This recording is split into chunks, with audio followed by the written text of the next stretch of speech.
ત્વમેવ માતાસ્ય પિતા ત્વમેવ બંધુશ્ચ સખા ત્વમેવ વિદ્યા દ્રવિણમ ત્વમેવ સર્વમ મમ દેવ દેવ. શ્રી કૃષ્ણમ વંદે જગદગુરુ.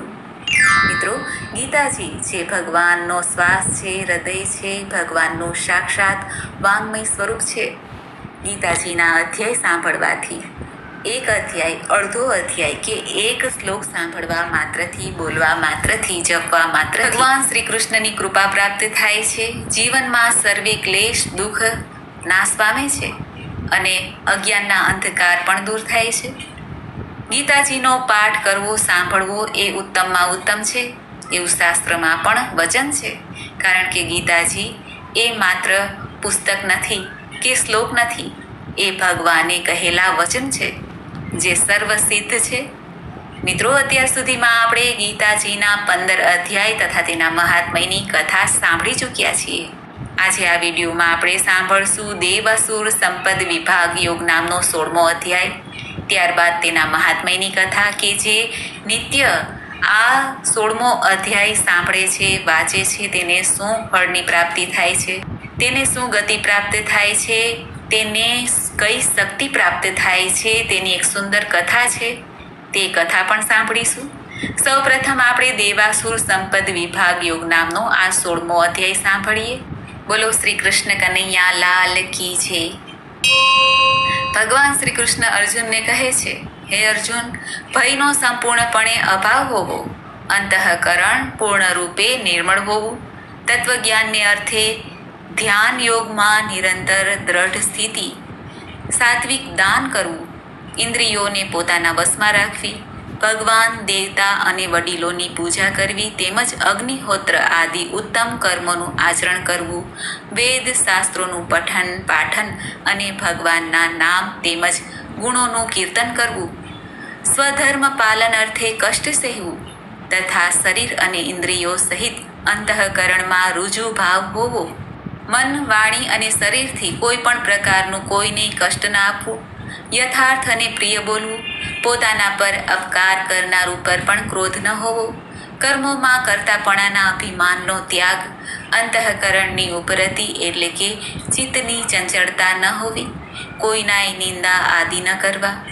સર્વભૂત પ્રાણીઓના પર કસાય હેતુ વિના દયાભાવ રાખવો, ઇન્દ્રિયોનો વિષયો સાથે સંયોગ થવા છતાં પણ વિષયો પ્રત્યે આસક્તિ ન હોવી, મૃદુ સ્વભાવ હોવો, લોક અને શાસ્ત્રથી વિરુદ્ધ આચરવામાં લજ્જા થવી તથા વ્યર્થ ચેષ્ટાઓ ન થવી, તેજ, ક્ષમા, ધૈર્ય, બાહ્ય શુદ્ધિ, કોઈના પ્રત્યે શત્રુભાવ ન હોવો, પોતાનામાં જ પૂજ્યતાનું અભિમાન ન હોવું. આ સઘળા, હે અર્જુન, દેવી સંપદાને લઈને જન્મેલા મનુષ્યના લક્ષણ છે. હે પાર્થ, દંભ, ઘમંડ, અભિમાન, ક્રોધ, કઠોરતા અને વળી અજ્ઞાન આ સઘળા આસુરી સંપદાને લઈને જન્મેલા મનુષ્યના લક્ષણ છે. દેવી સંપદા મુક્તિ માટે અને આસુરી સંપદા બાંધવા માટે મનાય છે. તું દેવી સંપદાને લઈને જન્મ્યો છે, માટે હે પાંડવ, તું શોક ના કર. હે પાર્થ, આ લોકમાં ભૂતોની સૃષ્ટિ એટલે કે મનુષ્ય સમુદાય 2 જ પ્રકારના છે. એક દેવી પ્રકૃતિના અને બીજા આસુરી પ્રકૃતિના. એમાંથી દેવી પ્રકૃતિના સમુદાય વિશે તો વિસ્તારથી કહ્યું. હવે તું આસુરી પ્રકૃતિના મનુષ્ય સમુદાય વિશે પણ વિસ્તારપૂર્વક મારી પાસેથી સાંભળ. આસુરી સ્વભાવના માણસો પ્રવૃત્તિ અને નિવૃત્તિ આ બેયને નથી જાણતા, માટે એમનામાં નથી તો બાહ્ય આંતરિક શુદ્ધિ હોતી, નથી શ્રેષ્ઠ આચરણ હોતું કે નથી સત્ય ભાષણ પણ. આસુરી પ્રકૃતિના એ મનુષ્ય કહ્યા કરે છે કે જગત આશ્રય વિનાનું, સાવ અસત્ય અને ઈશ્વર વિના આપમેળે માત્ર સ્ત્રી અને પુરુષના સંયોગથી ઉદ્ભવ્યું છે, માટે કેવળ કામ જ એનું કારણ છે.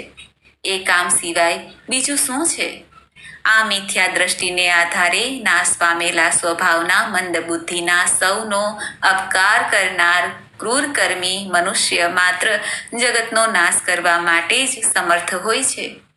દંભ, માન અને મદથી ભરેલા એ મનુષ્ય કોઈ પણ રીતે પૂરી ન થનારી કામનાઓનો આશરો લઈને, અજ્ઞાનને લીધે મિથ્યા સિદ્ધાંતોને પકડીને તેમજ ભ્રષ્ટ આચરણો ધારણ કરીને સંસારમાં વિચર્યા કરે છે તથા તેઓ મૃત્યુ પર્યંત રહેનારી અસંખ્ય ચિંતાઓનો આશરો લેનારા, વિષયોને ભોગવવામાં તત્પર રહેનારા અને આટલું જ સુખ છે એમ માનનારા હોય છે.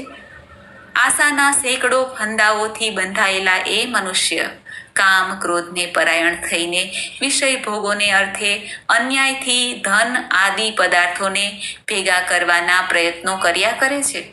તેઓ વિચાર્યા કરે છે કે મેં આજે આ મેળવી લીધું છે અને હવે હું આ મારો મનોરથ પાર પાડીશ. મારી પાસે આટલું ધન છે અને હજી પણ આ થઈ જશે. પેલો શત્રુ તો મારા વડે હણાયો અને પેલા બીજા શત્રુઓને પણ હું હણી નાખીશ. હું ઈશ્વર છું, ઐશ્વર્યને ભોગવનારો છું. હું સઘળી સિદ્ધિઓથી યુક્ત છું તથા બળવાન અને સુખી છું. હું ઘણો ધનવાન છું અને મારું આટલું મોટું કુટુંબ છે. મારા જેવો બીજો કોણ હોય? હું યજ્ઞ કરીશ, દાન દઈશ, મોજ મજા કરીશ. આમ અજ્ઞાનને કારણે મોહિત રહેનારા, અનેક રીતે ભ્રમિત ચિત્ત તથા મોહરૂપી જાળથી વીંટળાયેલા તેમજ વિષય ભોગોમાં રચ્યા પચ્યા રહેનારા આસુરીજનો મહાન અપવિત્ર નરકમાં પડે છે. એવા પોતે પોતાને જ શ્રેષ્ઠ માનનાર મનુષ્ય, ઘમંડી મનુષ્ય, ધન અને માનના મદથી ચૂર થઈને કેવળ નામ માત્રના યજ્ઞો વડે ઢોંગ કરવા ખાતર શાસ્ત્રવિધિ કર્યા વિના યજન કરે છે. અહંકાર, બળ, ઘમંડ, કામના અને ક્રોધ આદિને પરાયણ રહેનારા, એ સિવાય બીજા અનાચારોમાં રચ્યા પચ્યા તથા બીજાની નિંદા કરનારા, એ મનુષ્ય પોતાના તેમજ બીજાના શરીરમાં રહેલા મુજ અંતર્યામીનો દ્વેષ કરે છે. એ દ્વેષ કરનારા પાપાચારીઓ અને ક્રૂરકર્મી નરાધમોને હું સંસારમાં વારંવાર આસુરી યોનિમાં નાખું છું એમ ભગવાન શ્રી કૃષ્ણ અર્જુનને કહે છે. આગળ પણ પ્રભુ કહે છે, હે કૌંતેય, એ મૂર્ખાઓ મને પામ્યા વિના જ જન્મો જન્મ આસુરી યોનિને પામે છે. પછી એનાથી ઘણી નીચ ગતિને પામે છે, એટલે કે ઘોર નરકોમાં પડે છે. કામ, ક્રોધ તથા લોભ, આ ત્રણ જાતના નરકના દ્વાર આત્માનો નાશ કરનારા એટલે કે એને અધોગતિએ લઈ જનારા છે. માટે આ ત્રણેયને ત્યજી દેવા જોઈએ. સર્વ અનર્થોના મૂળ અને નરકની પ્રાપ્તિ થવાના કારણ હોવાને લીધે અહીં કામ, ક્રોધ, લોભને નરકના દ્વાર કહેવામાં આવ્યા છે. એટલા માટે આ કામ, ક્રોધ, લોભ જેવા વિકારોથી છૂટવું જોઈએ. ભગવાન શ્રી કૃષ્ણ અર્જુનને કહે છે, હે કૌંતેય, આ ત્રણેય નરકના દ્વારોથી છૂટેલો મનુષ્ય પોતાનું કલ્યાણ આચરે છે. માટે પરમ ગતિને એટલે કે મને પામી જાય છે. તેનો ઉદ્ધાર નિશ્ચિત છે. જે મનુષ્ય શાસ્ત્ર વિધિને છોડીને પોતાની ઈચ્છા પ્રમાણે મન માન્યું આચરણ કરે છે, એ ન તો સિદ્ધિને પામે છે, ન પરમ ગતિને કે ન સુખને. આથી હે અર્જુન, તારા માટે આ કર્તવ્ય અને અકર્તવ્યની વ્યવસ્થામાં શાસ્ત્ર જ પ્રમાણ છે એમ જાણીને તારા માટે શાસ્ત્ર વિધિ પ્રમાણે નિયત થયેલું કર્મ જ કરવા યોગ્ય છે. ઓમ તત્સત ઇતિ શ્રીમદ્ભગવદ્ ગીતા ઉપનિષત્સુ બ્રહ્મ વિદ્યા યોગ શાસ્ત્રે શ્રી કૃષ્ણ અર્જુન સંવાદે દેવાસુર સંપદ વિભાગ યોગ નામ 16મો અધ્યાય. શ્રીમદ્ભગવદ્ ગીતા 16મો અધ્યાય સંપૂર્ણ.